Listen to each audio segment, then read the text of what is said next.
Setiap langkah dalam catur harus teliti.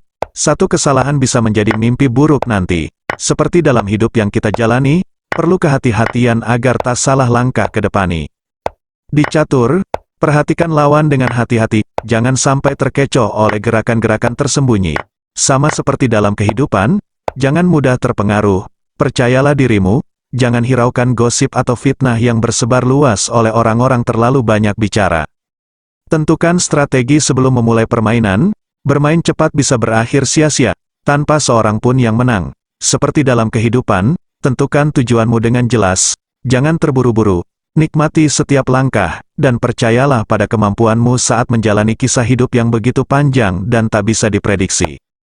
Sebagai contoh, dalam pantun tersebut, ini disebut pembukaan Philidor Defense, pion D4 permainan yang sangat tajam, langkah yang paling populer di posisi ini, kuda makan pion. Itu, untuk langkah yang paling populer dan terbaik. Nah, gimana kalau pion C3 mencoba mengorbankan pion di awal permainan? Langkah ini juga masih langkah yang wajar, tapi, ini sangat beresiko tinggi ke depan. Dalam artiannya, Anda mencoba bermain posisionil dengan mengorbankan sebuah pion, dengan persyaratan, Anda harus bisa menyelesaikan partai sebelum sampai di babak akhir. Ada bermacam-macam jawaban balasan dari hitam, dan kita akan pertimbangkan satu persatu. Mohon diperhatikan dengan baik, karena, di sini kita akan tuntaskan sampai ke akar-akarnya. Contoh, sebuah kesalahan besar apa bila hitam melanjutkan pion A6? Akan dibalas gajah makan pion skat, raja makan gajah kuda E5 skat. Tentu, pion tidak bisa makan kuda, karena, ancaman menteri makan menteri. Kalau raja kembali ke petak E8, langkah selanjutnya hitam akan skat mat, karena akan dilanjutkan menteri H5, mohon diperhatikan dengan baik. Kita lanjutkan raja F6, lagi-lagi langkah pengorbanan menteri F3 skat. Setelah raja makan kuda, langkah penting menteri F7 mencegah raja hitam kembali. Kalau hitam melanjutkan menteri F6, akan dibalas menteri D4, dan hitam akan skat mat, mohon diperhatikan, apa yang saya katakan itu. Berlanjut, kuda F6 mencegah menteri kembali, juga mencegah gajah ke petak F4. Kalau gajah E6 menyerang menteri, sehingga menteri hanya mempunyai satu petak, untuk melangkah. Kalau putih menjalankan menteri, jelas, di atas papan, kalau putih akan tumbang, karena, putih sudah kalah 2 perwira. Lagi-lagi, harus dibalas langkah pengorbanan gajah F4 skat, setelah raja makan gajah, kuda E2 skat, setelah raja makan pion, tidak ada lagi, jalan bagi putih terkecuali harus merelakan raja. Tentu, ini sangat beresiko tinggi, apabila buah hitam telah mengetahui hal tersebut. Nanti kita akan jelaskan apa dampak dengan semua langkah pengorbanan tersebut. Yang kedua, mari kita periksa kalau hitam tidak mau makan pion, memilih raja E5, juga perjalanan yang sama akan terjadi ke depan, karena, pion F4 skat, memaksa raja makan pion, juga terjadi hal yang serupa skat mat. Mari kita kembali di posisi ini, tadi sudah kita lihat raja makan gajah, akan dilanjutkan kuda E2. Kalau raja D4, menteri makan gajah, raja C5, menteri B3 ancaman menteri ke petak B5, kalau pion A6 mencegah menteri akan masuk ke petak B5. Dan dilanjutkan menteri makan pion, kuda C6, rokade panjang, benteng B8 menyerang menteri. Dan kuda A4 langkah terpaksa raja C4, setelah pion B3 lagi-lagi hitam terjadi skat mat, untuk sekian kalinya. Tapi ini, belum tentu terjadi apabila hitam tidak melakukan kesalahan di awal permainan. Mari kita kembali sedikit ke belakang. Kalau di posisi ini, hitam melanjutkan menteri D7. Tujuannya juga sama mencegah menteri ke petak B5. Akan dilanjutkan gajah E3, setelah langkah terpaksa raja C, dan ditutup menteri B5. Jalan satu-satunya, di sini, agar permainan bisa diperpanjang sedikit, hitam harus berani melakukan pertukaran menteri dengan kuda, jelas juga kalau seperti itu, putih akan menang. Mungkin saya tidak jelaskan, kurasa pun Anda sudah paham. Gimana kalau seandainya, dilanjutkan raja makan pion, ini akan semakin berbahaya bagi kesehatan hitam. Setelah putih melakukan rokade panjang, tempo memberi pining dengan menteri, dan juga ancaman benteng ke petak E1. Raja F5, kuda makan kuda tempo menyerang menteri. Setelah menteri menghindari ancaman benteng, benteng D5, juga hitam terjadi skat mat. Mari kita kembali ke belakang. Di posisi ini, tadi sudah kita lihat raja makan pion. Gimana kalau hitam melanjutkan raja kembali ke petak E4? Ini juga akan semakin sulit bagi kesehatan hitam setelah pion F4. Kalau raja makan pion, akan dilanjutkan benteng ke petak E1. Mohon diperhatikan papan catur dengan benar. Kalau raja D6, kuda makan kuda skat, langkah selanjutnya menteri harus jatuh, selain keselamatan hitam berada di ujung tombak. Kalaupun kita lanjutkan secara pelan-pelan ke depan, apa yang akan terjadi? Mari kita kembali di langkah sebelumnya. Sudah kita jelaskan tadi, kalau pion ke petak A6, adalah kesalahan yang sangat fatal. Kerap juga saya jelaskan, jangan terlalu berharap agar lawan melakukan langkah yang salah. Tapi, ada tapinya bos, gimana kalau di posisi ini, hitam justru mengambil pion B2? Kalau kita lihat, emang, kedua gajah putih, telah mengarah ke sayap raja. Tapi, ini belum tentu menjanjikan kemenangan bagi putih. Karena di posisi ini, putih telah kalah 2 pion. Biar kita periksa jawaban terbaik dari hitam apa yang akan terjadi. Kuda F6, suatu kesalahan besar, apabila putih terburu-buru, ingin mendorong pion E. Karena, melihat di papan putih telah kalah 2 pion, sehingga dia harus mengusahakan, permainan harus selesai sebelum babak akhir.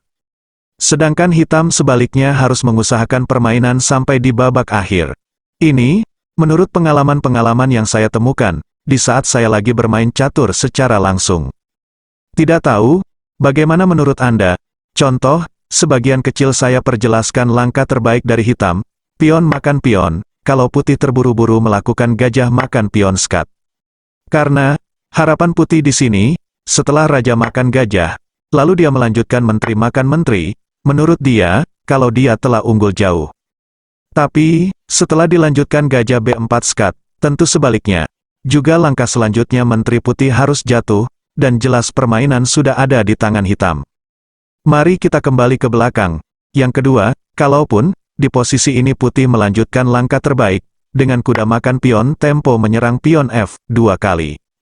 Akan, dilanjutkan pertukaran menteri, dan gajah E6 mencegah ancaman kuda. Jelas di posisi ini, permainan berbalik arah. Kemenangan sudah ada di tangan kulit hitam. Oke, mari kita kembali ke belakang. Biar saya jelaskan langkah terbaik dari putih. Pilihan terbaik dari putih adalah rokade pendek. Memancing hitam melanjutkan kuda makan pion. Apabila hitam melanjutkan ambisinya, kuda makan pion, dan jelas langkah selanjutnya hitam akan hancur, karena, sangat banyak celah, ancaman selanjutnya yang bisa dilakukan oleh putih. Tapi, kita bicara dengan pikiran kita sendiri. Kalau kita tidak bisa baca pemikiran lawan, sehingga kita harus waspada, atau disebut bertengkar pikiran.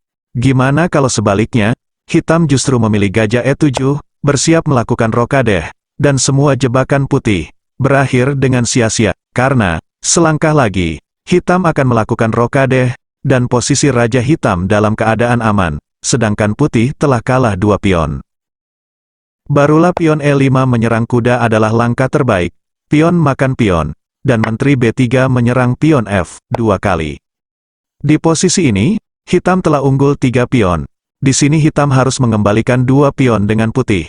Untuk bisa mendapatkan kemenangan, dengan gajah ke petak E6 adalah pilihan yang terbaik dari hitam.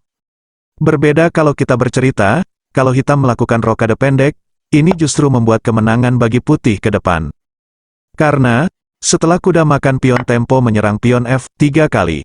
Coba, kita periksa yang pertama menteri E8, menambah perlindungan dengan pion, benteng E1, kuda C6, pertukaran kuda pion makan kuda, gajah makan kuda, pion makan, menteri E3 menyerang gajah 2 kali. Jalan satu-satunya, langkah dari hitam gajah E6, dan dilanjutkan pertukaran gajah. Kalau kita lihat di atas papan, hitam unggul 1 pion, tapi dia memiliki pion yang terpisah satu sama yang lain. Walaupun putih kalah 1 pion, tapi besar harapan kemenangan dari putih. Karena, putih memiliki pion yang sehubungan satu sama yang lain. Mungkin saya tidak bisa jelaskan. Soal hal ini, kurasa pun, saudara yang sedang menonton video ini, sudah paham, teori kecil seperti ini, tanpa saya perjelaskan lagi. Kalau kita pandang dari segi pemahaman, di mana kesalahan hitam tadinya? Setelah hitam tadi melakukan rokade pendek, itulah catur. Salah sedikit, permainan bisa saja berbalik-balik arah, hanya dengan kesalahan yang sepele. Jadi, jangan Anda anggap sepele, kesalahan sekecil apapun, karena itu bisa menjadi faktor kekalahan ke depan. Mari kita kembali sedikit ke belakang. Kalaupun di posisi ini hitam sadar, dengan semua hal itu, contohnya, memilih gajah E6 hal itu sudah terlambat, karena, setelah gajah makan gajah, lalu dilanjutkan menteri makan pion skat, raja menghindari ancaman menteri dan dilanjutkan kuda F7, forking raja dan menteri, memaksa hitam, harus melanjutkan benteng makan kuda, juga, sudah terlihat jelas, di posisi ini permainan ada di tangan putih. Mari kita kembali di langkah sebelumnya, di posisi ini tadi sudah kita lihat, pion A6, atau pion D, makan pion C. Mungkin hal itu bisa saja sangat berbahaya, bagi kulit hitam, apabila dia melakukan kesalahan sedikit saja ke depan. Tapi, langkah yang sederhana yang mengurangi semua tekanan putih, jawaban dari hitam, adalah kuda F6, cukup, unggul satu pion, sampai di babak akhir, itu sudah lebih dari cukup, lebih simpel atau sederhana. Kalau putih, melanjutkan pion E5 di posisi ini, itu hanya mempersulit situasi bagi buah putih. Kita lanjutkan langkah terbaik dari putih kuda makan pion. Gajah E7, hampir sama dengan di langkah sebelumnya, hanya saja perbedaannya, di sini putih hanya unggul selangkah, karena hitam, tidak mau makan pion C. Kita lanjutkan gajah F4, kuda C6, rokade juga rokade pendek, sehingga di atas papan, tercipta, permainan kombinasi posisionil, yang sangat bertentangan satu sama lain, tapi, kita tidak bisa saling menguncilkan, mana yang lebih kuat, permainan kombinasi atau permainan posisionil, karena kedua belah pihak memiliki prinsip yang sangat-sangat bertentangan. Kalau ditanya sama saya, posisi mana yang Anda pilih sekarang ini, saya memilih hitam. Tentu, saya tidak tahu apa pilihan saudara sekarang ini. Sebagai kelanjutan isi dalam video ini, silakan klik video yang muncul di layar handphone Anda sekarang ini. Sekian dan terima kasih, salam sejahtera bagi kita semua penggemar dunia catur. Bagi Anda yang baru bertemu dengan channel Master Catur Indonesia, jangan lupa subscribe dan aktifkan loncengnya.